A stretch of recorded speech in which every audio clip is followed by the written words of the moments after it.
What about stuff related to film? Montreal's famous for it. In June 1896, the Robillard Building on Saint Laurent Boulevard was the site of the first film screening in the Americas, organized by representatives of the Lumiere brothers, marking the arrival of cinema in the New World. Considered a foundational landmark in film history, it also served as Canada's first cinema space in 1897, later inspiring the first dedicated movie theater in 1906.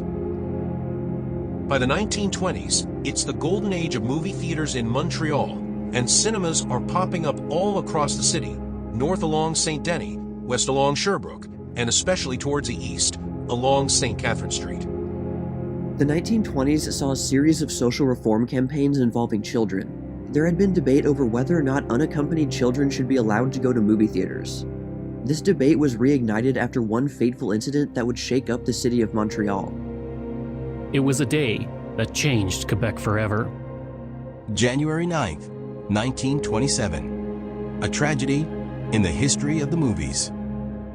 Montreal, where firemen battled with a series of disastrous blazes during the holiday weekend. On the afternoon of January 9th, 1927, a movie was showing in Montreal, Quebec. It was called Get 'Em Young. Later, that title would seem like a tragic omen. The Laurier Palace Theatre on Sainte-Catherine Street East was packed for the Sunday matinee. Several adults attended the early afternoon showing. So did 250 children, most of whom didn't have adult supervision. 20 minutes into the show, fire broke out in the balcony. There was a stampede to the stairs. 78 children were killed. Most of them between the ages of 6 and 16. They all came from the balcony section. And while this tragedy is largely forgotten outside of Montreal, it remains one of the darkest moments in the history of movie theaters. This is the story of the Laurier Palace Theatre.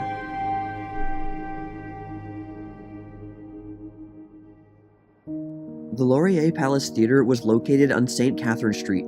It was originally used for French plays and only started showing movies in the mid-1920s.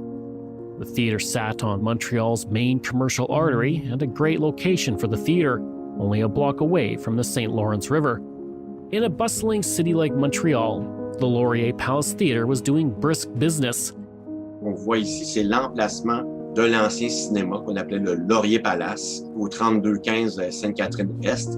Ce qu'on voit à cet endroit-là, c'est la chapelle Marie-Reine des Cœurs qu'on a érigée en 1953 pour se rappeler de cette tragédie qui va marquer l'esprit collectif, l'imaginaire des gens pendant plusieurs générations. The day is January 9th, 1927, in the early afternoon. On sort des vacances de Noël et du jour de l'an. Les enfants ne sont pas retournés à l'école, alors les enfants vont aller au cinéma. The audience numbered around 1,000, about 250 of which were children, most of them unaccompanied. Alors les enfants se promenaient librement. Il y a des enfants qui sont rentrés dans le cinéma, même sans que les parents le sachent. The floor section was largely occupied by adults, while the balcony seats were mostly occupied by children. A number of children also stood in the aisles. January 9th, 1927 was René Roy's 14th birthday, and what better way to celebrate than go to the movies? René and his brother went up to sit in the balcony. Soon, the whole audience was in stitches over Stan Laurel's new comedy, Get 'Em Young. In the middle of the movie, attendees suddenly heard someone yell, "Fire!" Smoke began filling the air and people started moving to the exits. A fire broke out under the floor of the balcony. There were multiple theories as to the cause, but the most common one was a discarded cigarette. Whatever the case, when the smoke was noticed coming up through the floorboards, someone shouted, "Fire! Fire!" and the audience panicked, all rushing to the exits at once. A number of employees, apparently inadequately trained for such situations, focused on ripping up the floorboards in the balcony to put out the fire instead of guiding the patrons out of the building safely. But exposing the fire only made it larger, and it soon got out of control. The exit doors opened inward, so adults and children began crowding against them. The mass of humanity kept pushing upon those closest to the exit, preventing most people from escaping. The stairs leading down from the balcony were sectioned off. One survivor later described them like this. It was one of those looping stairways. 5 steps, then a landing. Another 5 steps, another landing. But near the bottom, it narrowed. The stairs also turned at a 90-degree angle, which was especially dangerous in a situation like this. Because of how narrow the area and the balcony exit was, the panicking mass of people were jammed together, unable to move. More smoke billowed throughout the building as the fire spread. Some reports said that some adults used their bulk to their advantage and trampled over the children at the balcony exit to escape. One man who got out of the building immediately went to the ticket window and demanded his money back instead of trying to help. There were heroes, however. One of these was the projectionist.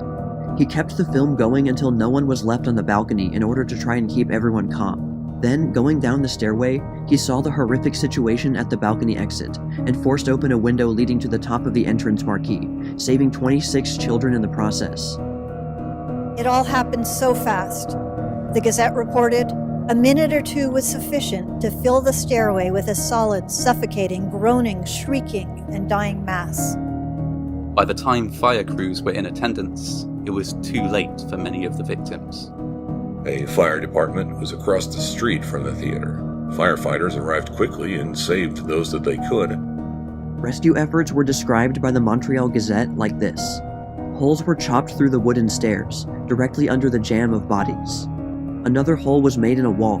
Firemen formed in a human chain, and gradually undermined the mass by extracting those jammed. Nearly all pulled out of the stairway were dead. 2 or 3 boys gave their names and died, crushed and mangled. Frail little bodies were laid in rows on the sidewalk. Priests were on the scene, and the last rites were given to a few choking little ones who revived in the open air, then died. Nearby police stations and fire stations were converted into temporary morgues to accommodate the surprisingly high number of dead. In all, 78 children died, most of them between the ages of 6 and 16. Canada's largest city was now in mourning for its lost children. The horror inside the theater would be one firefighters wouldn't soon forget. The Gazette described the scene at the morgue. There they lay, some with blood-stained faces, others smoke-blackened, most of them just pale, suffocated to death. Dr. Derome said, quote, "I have never seen anything that would begin to approach it in my experience.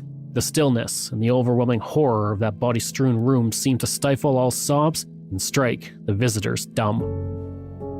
The tragedy struck every street in the working-class Hochelaga neighborhood. One of the youngest victims, a 6-year-old boy named Gaston Arpin, was the son of one of the firefighters who arrived at the scene.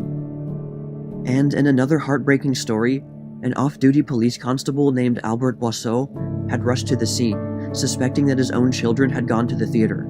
Police Constable Albert Boisseau was off duty, but he went to help. Rescuers were laying out the bodies of the children on the sidewalk. Boisseau recognized his eldest daughter, Germaine, among the dead. Later, he went to the morgue and found his 2 other children, Roland and Yvette. He lost his whole family.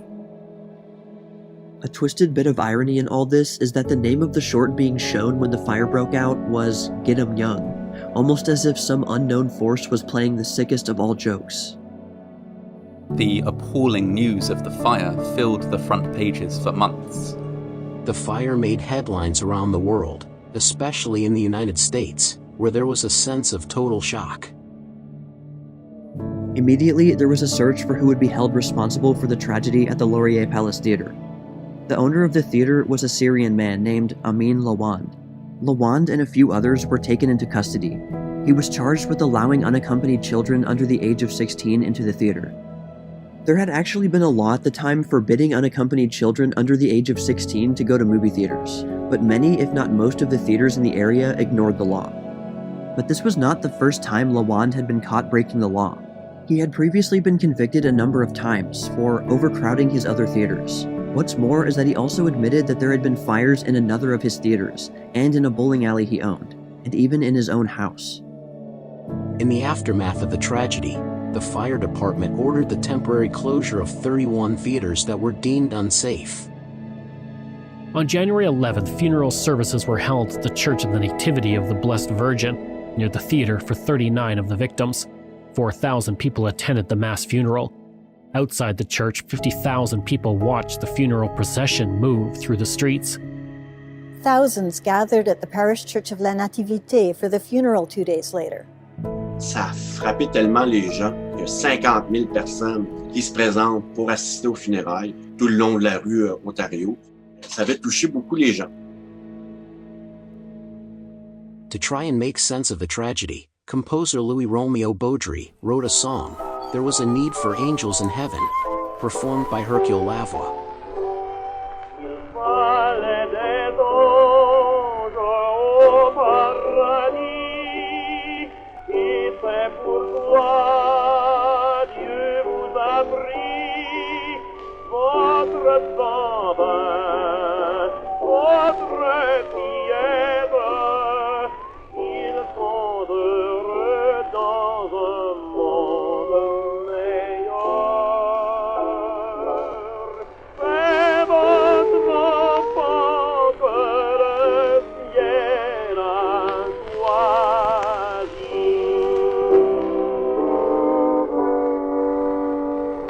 Archbishop Georges Gauthier gave the eulogy.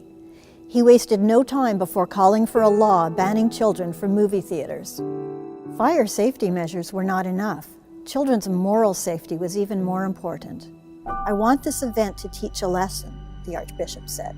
The newspaper Le Devoir and l'Action Française, a nationalist group founded by Lionel Groulx, called for a crackdown. A hideous evil is attacking our nation, particularly our children. It undermines and corrupts everything, the body, the brain, and the morals. This hideous evil is the movies, l'Action Française thundered.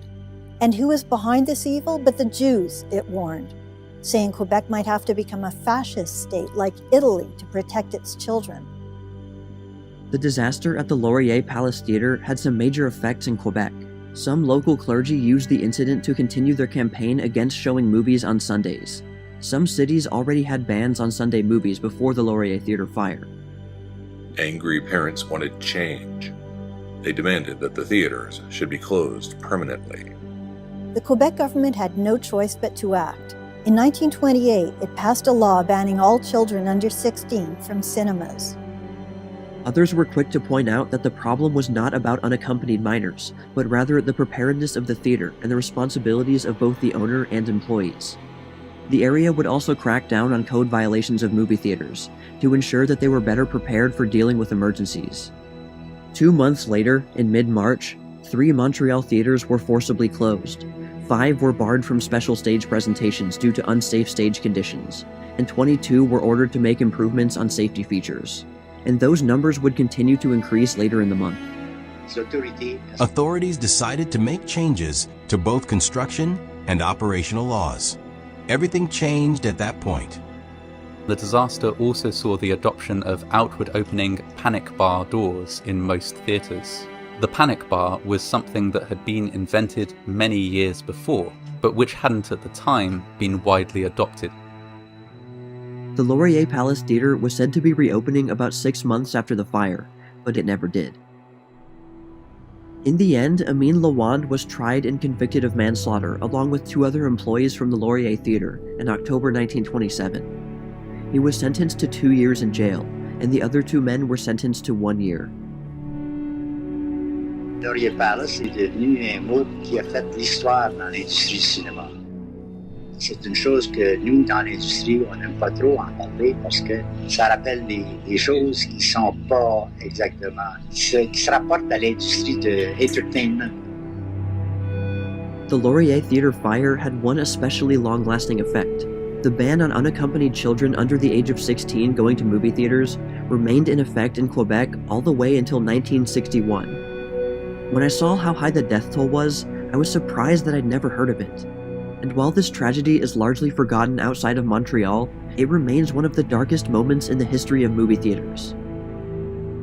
The tragedy devastated Montreal and left an indelible mark on the soul of the city. Although the authorities and media forever referred to it as the Laurier Palace Theatre fire, for generations of Montrealers, it was given the nickname, the saddest fire.